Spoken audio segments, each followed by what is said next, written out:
Well, hey there, my friends. Welcome to another edition of Growth Bites. Remember that this is the last weekly session that we will have, and we will start to move to bi-weekly. Like I said, I have a few other irons on the fire, and I want to make sure that I give quality time to each. I'll keep you posted. We will continue to discuss any questions that you might need some coaching on. The past, these have ranged from managing your team or your boss, peers, stakeholders, executive presence, etc. So remember, our next session will be on October 22nd. All right, in case you don't know me, my name is Eduardo. I'm a former Fortune 500 CFO turned executive coach. I help leaders like you grow not only their careers, but in other aspects of their whole self. So what happens is that they not only stand out from the rest and are recognized for faster growth or earmarked for more and faster promotions, they become more complete. And that's what really fills me up too. We work so their personal lives and their careers align with their values and with their long-term goals, things like happiness, security, fulfillment. Now, if that sounds like you, let's get in touch. Find me on LinkedIn, send me a mail, leave me a comment, a DM. I'll be happy to get back to you. Let's get on a brief complimentary chat to see how coaching can help you. And I'll leave a scheduling link in my comments, okay? Now let's move to our weekly quote. As you know, I like to start the sessions with this. And look at this. First, ask yourself who you want to be, and then do what you have to do. This is by a Stoic philosopher from the Greek Empire called Epictetus. And he was very focused on just living the moment, right? Just like all Stoic philosophers were. I like this quote in particular because it really means take a look at being, not doing. What do you want to be? What do you want to become? And once you know that, let that be your guiding light and start to do whatever it takes to get and become whatever you chose to be. It's pretty profound, and I just wanted to share it because it's just really broad in its reach. It's about your life. What do you want to be, not what you want to do. What you want to do is subordinated to what you want to be, who you want to become. So I hope you like that. Let's go to the first question. All right. Is lateral movement within a company a smart career strategy? Well, it can be. Let me expand. Lateral moves are not synonym with stagnation. Lateral moves could be extremely enriching because they will give you another aspect at the same level of the company where you work. So for example, making this up, you could be in IT and you discover that there might be some enrichment that you could get from a stint in HR or in finance or in any other area. Well, you should take it because what that's going to do, it's going to add more tools and more perspective to your backpack and to your mindset. So it will make you wiser. Some people react badly to lateral moves because they think, well, any movement in my career should be upward. I would submit that's probably not fully correct. I do see where it comes from, the directionality, right? Moving up kind of feels better. But never underestimate the power of learning something in your same level from a different perspective. So in my view, I think that lateral moves are a smart move just because they do give you additional perspective. They do enrich you and they differentiate you from all of those who just want to continue to go vertically. Nothing wrong with that either, right? But I do think that it is a smart strategy. I think it is a useful strategy. It all, as always, depends on the circumstances, but for sure, I would advise that you consider it seriously and that you don't just look down on it because it feels like a not promotion. It is growth. So adopt this learning mindset where you know and you take all new things that come as an opportunity to become smarter, to become richer, and to become more mature. And I'm sure that it's not going to only be beneficial, it's going to be enjoyable. All right, let's go to the next one. How do I communicate complex ideas simply to senior management? Well, I would say that this question and my answer is not only relevant to senior management. Of course, it applies to them, but it really applies in general across the board for communications. Any idea that you want to communicate, simple or complex, and particularly complex, you need to think through what you want to say and structure what you want your message to be. So what is your understanding? Do you really understand that complex idea? I'm assuming you do. And once you have that self-assurance that you are deeply knowledgeable about it, you should be able to explain it as though you were explaining it to a kid, to your grandma, to somebody who doesn't work in your company, somebody who doesn't have a deep understanding even of what is going on with your company, with your industry. You should boil it down to something simple, something essential that will transmit the essence of that message that you're trying to convey. Less is more. So think about what it is you're trying to convey, write it down. And that's why I'm such a big advocate of business writing, executive business writing, and just in general business writing education, because even if you don't send the memo, the mere fact of you structuring your thoughts is going to give you the clarity that will help you convey that in a very succinct, quick, simple fashion. So my best trick for you to communicate complex ideas to senior management is write it down, make sure that you can boil it down to no more than 1 minute. So you can explain that in no more than 1 minute, and make sure that you can make it clear and understandable to somebody who's not as deep in or on the topic as you are. It should be easy to follow. It should be very simple. I forget who, but someone said that if you cannot really teach it, it means that you don't understand it. So make sure that you can do that, practice, write it down, simplify it. Then when you think it's simple, simplify it some more, because I know that you can do better. And that's how. It's very, very easy. Complex ideas, just boil it down to the essence of what it is you're trying to convey, and keep it simple and keep it brief, regardless of the level. All right, let's go to the next question. Okay, what habits do high-performance professionals develop? Well, this is the kind of question where I would say you need to think about it in 2 dimensions. High-performance individuals do, just like you, right? We all have 2 spheres. One is doing, the things that you execute upon, actions, concrete things, problem solving, things that are immediate. And then in a position to doing, you have being. What do you want to become? Who are you? How are you? The essence of how you are. And high-performance individuals, I would say, execute particularly well at both of these levels. So let me probably share a few ideas about doing, and then we'll talk a little bit about being. But I will emphasize, I would say that it's more important that you understand who you want to be, how you want to be, who you want to become. And that'll tell you what you need to do, just like Epictetus said in that quote that I shared today. So let's think about the doing, I'm sorry. The first thing that I would recommend you do, or that I see high performers do, is they have a big, expansive view. They look at the big picture. They understand what's going on. They see the whole playing field and not just the next yard, the next meter in front of them. With that view, they have a better understanding of what goals they can set.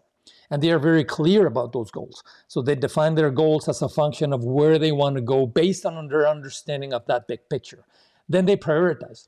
They're great at prioritizing. They don't spend time on things that are not important, which leads me to that next one, which is not only do they prioritize, they manage their time wisely in alignment with those priorities. So once you identify what you want to become and what you need to do to become that, and you understand what things are higher priority than others, then you know how to allocate your time more to the things that are important, less to things that are not as much, or even less to urgent things. I see performers or high performers are pretty good at continuous learning. They never feel like they know everything. They always feel like there's something new that they can learn. So continuous learning is important. What else can you learn? What else is new? How can you expand your understanding of whatever the topic might be? Networking. They're good at networking. They enrich themselves from working and interacting with others, learning from others, asking, teaching, communicating with others. Networking is a real builder of high performers. And so that's something that I also see them do. I would say that maybe two other things that I see high performers do, I'll emphasize the word doing, is self-reflection. They think a lot about, did I do well? How could I show up better? How could I do something better? And I would say, in my personal view, an important characteristic of high performers is they give back. How do they give back? Well, they give back in terms of results. And more importantly, they give back in terms of developing people around them. They help others grow. So if you want to be an outstanding high-performing leader, you need to be able to develop others around you, to imbue in them a sense of mission, a clarity of vision, and energy to go after the things that they need to do in a way that will make them grow.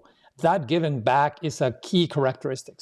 Now, let's think about Stephen Covey. I'm pretty sure you have heard of the 7 habits of highly effective people. I don't remember all necessarily, but I'll just say that they're pretty focused on doing 2. So for example, being proactive, they begin with the end in mind, which is very similar to what we said before of seeing the big picture, seeing what you want to be. They put first things first, which means, you got it, priority setting. What is more important? What should I do before doing something else? High performers also think win-win. So it's not only how do I climb to the top by stepping on everybody else. It's how do we all win? How do we all grow? How do we all get better? And that's important. Another thing that I believe Covey said was make sure that you understand before you are understood. Something similar. Seek first to understand and then to be understood. The essence of which is very important. This is communication. Before you assume that your ideas and your thoughts and your points of view are it, or the only source of truth, make sure that you understand the view from the angle of everybody else. There might be something that you are overlooking. There might be something you could learn. There might be something you could improve. So before trying to impose your view on others, try to understand where they're coming from, then try to be understood. Adapt your thoughts and make sure that they now understand your point of view. I think that's only fair. I might be missing one. I think there's like 7, and I'm struggling with the last one. It might be synergy. I think it is synergy. So synergize, which means the sum of the parts, the whole is more than the sum of the parts. It also means stronger together. So when you work in a team, as a tandem, as one unit, that makes you stronger. And that's a key habit that high performance individuals have. I would say that one other thing, maybe let's think about the being. So we've been talking some about the doing, and again, sorry if I forgot one of Covey's principles. I'm going from memory here. I would say that if you think about how to be in order to be a high performance individual, well, you need to be self-aware. What are your strengths? What are your weaknesses? What can you do better? What can you do differently? Mindful. How are you feeling? How's your energy? Are you distracted? Are you particularly apt to do something or other? How are you receiving what others tell you? How are you showing up in front of them? Being aware of everything. You know what mindful means. Resilient. Become resilient. Life will knock you down. Don't let it keep you down. Resilience means recovering from the setbacks, from the times that you will trip down. Get up, dust off, keep going. Be resilient. Don't let anything stop you. You might want to become empathic too. How are others feeling? What are their views? What are their perspectives? What are their emotions? How can you react to those so that you can be contribute more effectively to them? Be curious. How are people feeling? How are they reacting? How are they thinking? What's going on around you in the business? What's going on around you in the world? Be curious. Always be willing to tie and connect the dots so that you can form your own image of reality and so that you can lead others to doing things differently and better. So curiosity is a big trait of people who are high performers. Be curious about yourself. Again, if you are mindful, if you are self-aware, and even if you are empathic, you're going to be curious about what's going on with myself, what's going on around me, what's going on with the other person or this group of people. How can I help? How can I do things differently? What do I start, stop, or continue? So don't take things at their face value just because they are there. Be curious about why they are the way they are. Why aren't they different? Don't assume you know it all. Curiosity is, I think, a key characteristic of people who are high performers. So keep that in mind. I would also submit that gratefulness is an important trait for you to acquire, for you to become grateful. From personal experience, I can tell you, sometimes we're just so absorbed in doing and in executing the things that we know that we need to do that we forget to be thankful. Thankful for the opportunity to be learning from whatever the opportunity is, from being able to work with those wonderful people you work with. Grateful for the people that surround you, your wonderful family, your friends.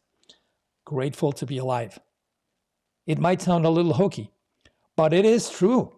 If you stop and make sure that you place value on all of those things that surround you, your outlook is going to be a lot more positive, and your performance is going to reflect that too, or at least the likelihood that it will is going to be increased.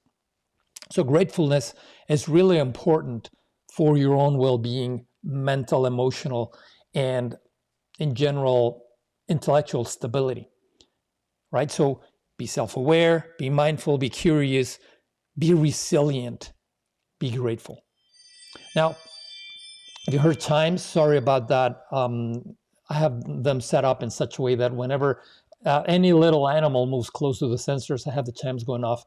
And there's a lot of deer these days with the fall coming. Anyway, going back to my thoughts, where was I?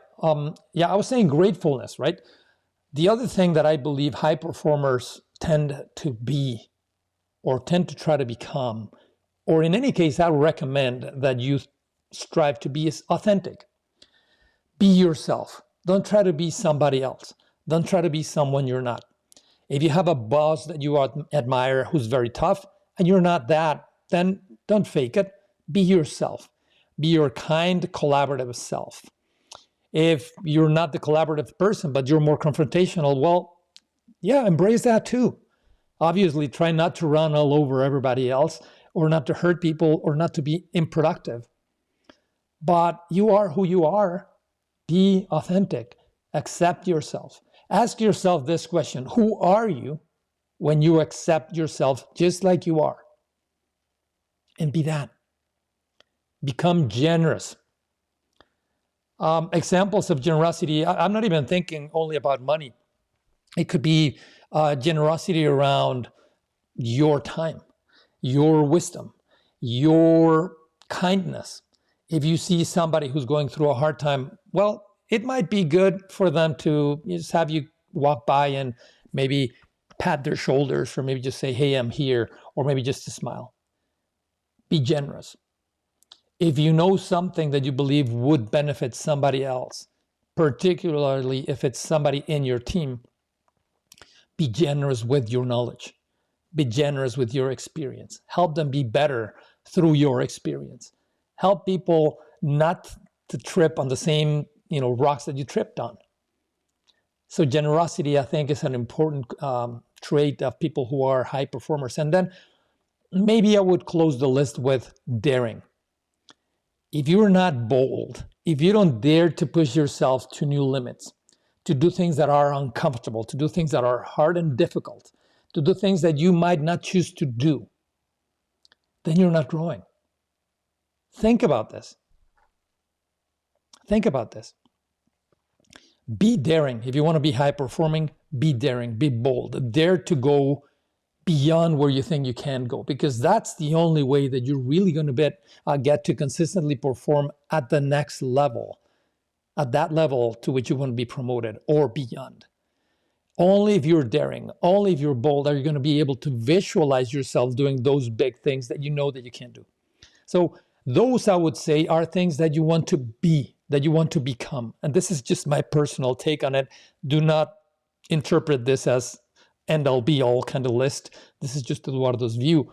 But I'm just sharing with you, as a high performer, abilities that I see high performing professionals develop or have. I gave you a few thoughts on things that they do. And I'm sharing my personal view on things that you should try to be. Curious, grateful, authentic, generous, mindful, self-aware.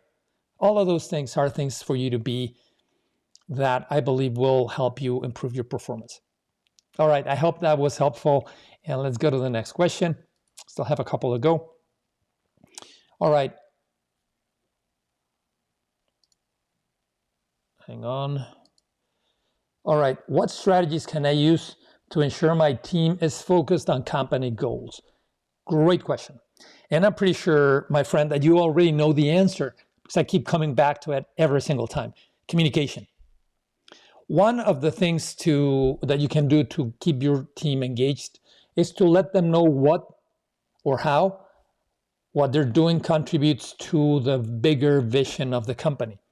How what they are doing moves the needle forward. How does their contribution translate into something that is valuable, not only for themselves, but for you, for the team, for the organization at large? Make sure that you communicate what it is the company is trying to do. What are the goals for the company? And not only that, don't give them a list. Try to explain what that means. Why is that important? What's the context of the market in which you compete? And therefore, how do the goals make sense? And once you do that, have them ask you questions, have them, grill you. You might not know all the answers. Be honest about it if you don't. But it's important that they see you doing this and then translate that in what they need to do within your team and what that will do for the company at large. How does that help the organization reach its goals? It could be paying, accounts payable. If you pay invoices on time, what does that mean for what we want to do, which could be, I don't know, judicially managed cash? That's just my CFO coming here to the fore to create examples, right? What is your objective? What can you do in your own corner of the woods, in your neck of the woods, to advance those goals? If you're an IT and you want to launch a new project, how could you, by ensuring that your CRM works perfectly, help the company be better at delivering that goal? I'm just making examples, right? But the best way to make sure that your team is focused is share with them what the big picture is, what the company wants to do, why, what's the context, and what their contribution is doing to move the needle forward. I think that that's probably the most productive way of having them understand and stay focused on delivering the goals. Why? Because it gives them skin in the game, because they will feel that what they're doing is essential, and it is. There's no job that's too menial. There's no such thing as an unimportant job, regardless of how sexy the title might sound. So make your team understand that, help them see that, and you will see that they stay focused on the goals. All right, let's go to the last one. We have a few minutes. I believe that we're going to be able to finish on time here. All right, how do I prepare for a career change without burning bridges? Phenomenal question. I myself have been guilty of making career changes, and with all regret, I look back at that with regret and just realize that I probably burned bridges when I could have avoided doing so. So I do have learning to share here. It's important, obviously, that you do not burn bridges because, why? You could always need another human being to bounce things off of at the very least. And if you burn a bridge, then you lose that friend, you lose that sympathetic ear at the very least. You never know when that contact, that connection could have given you some business, could have helped you with a project, could have made a connection for you and introduced you to somebody who would help you propel your career forward. So the first piece of advice for you to prepare for a career change and not burn a bridge would be transparent. What are you thinking about? Are you going to change companies? Do you want to change departments? Do you want to just change teams within the same department? Be transparent. Go to your supervisor and explain, this is what I'm looking for. This is what I would like to get. This is what I see I could get in this new space, in this new company, in this new team, in this new department. Talk to your supervisor, give them the chance to at least understand where you're coming from, your point of view, your curiosity, what drives you. And maybe you will be surprised. Maybe as soon as they understand, maybe they will be able to act in a way that will be consistent with your interests. But that's the first thing, just be transparent. If you're not finding something, say that. Hey, I'm not finding this, I'm lacking this, I'm missing this. Don't surprise people, give them a chance. Now, once you do that and you start to share that there's something that you're missing, that there's something that you would like to learn, knowledge that you'd like to acquire, then if you're talking to somebody, let's say a headhunter, or if you reached out to a company, then at some point evaluate having a frank, dedicated, special conversation where you go to your supervisor and you share, hey, just so you know, I am in contact with such and such, or with another organization, or I've been contacted by another organization. And I know it's not ideal, I know it's not easy for me to say it, but I don't want to surprise you. That goes a long way. It might make for a little bit of an uncomfortable conversation, depending on your boss, depending on yourself. But I think that when you at least open up and say that you are thinking about making a change, people, one, are not surprised, and two, might react in a way that could surprise you too. And maybe they can also help you think about the next step, because it could be that you're both on the same page, that you probably do need a change. So transparency at the end of the day, and tact and diplomacy, politeness and a collaborative approach, I think are what's really important for you to not burn bridges. The one thing that I will tell you to avoid at all costs is surprises. In pretty much every aspect of your professional life, surprises are normally not good. So, I mean, unless you're giving a nice gift to somebody.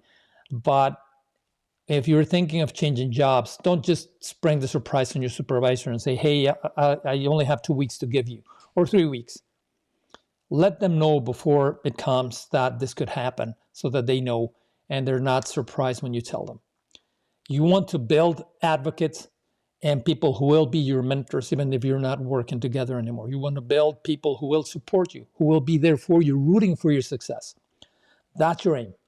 So even as you move on, be professional about it, be transparent, and give them a chance. And then look for yourself. If you don't advocate for yourself, who will? My friend, with that, we're at the bottom of the hour, and I have nothing else to do but to wish you a phenomenal week. I wish that the weather wherever you are is great, or is at least gentle. If you're in Florida or in the East Coast, take care of yourself. I know that there's a big hurricane coming your way, and be safe. I'll see you here in a couple of weeks. And with that, goodbye. Take care.